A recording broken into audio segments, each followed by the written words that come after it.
السلام عليكم أصدقائي، مرحبا بكم في فيديو جديد سنقدم لكم فيه موعد وتوقيت والقنوات الناقلة بالنسبة لمباراة النصر والقادسية في الجولة 31 من دوري روشن السعودي. لكن قبل ما ندخل في تفاصيل هذا الفيديو أتمنى منكم الضغط على زر اللايك، الاشتراك في القناة وتفعيل الجرس، وشكرا لكم جميعا.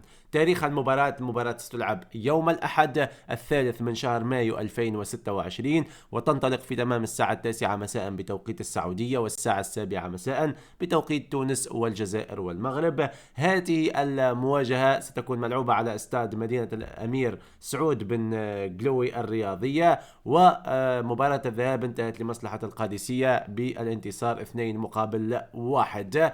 القناة الناقلة طبعا المباراة ستكون منقولة على شبكة قنوات 8 المجانية على النايل سات والعرب سات، وما زال لم يتم تحديد بعد القناة بالضبط التي ستنقل هذه المباراة من شبكة 8، وعندما يتم تحديد ذلك ننزلكم فيديو في الغرض. هذا كان كل شيء في الفيديو، نتمنى تكونوا استفدتم. التقانا إن شاء الله في مواعيد رياضية قادمة. لا تنسوا تشاركونا توقعاتكم نتيجة المباراة في قسم التعليقات، والسلام عليكم.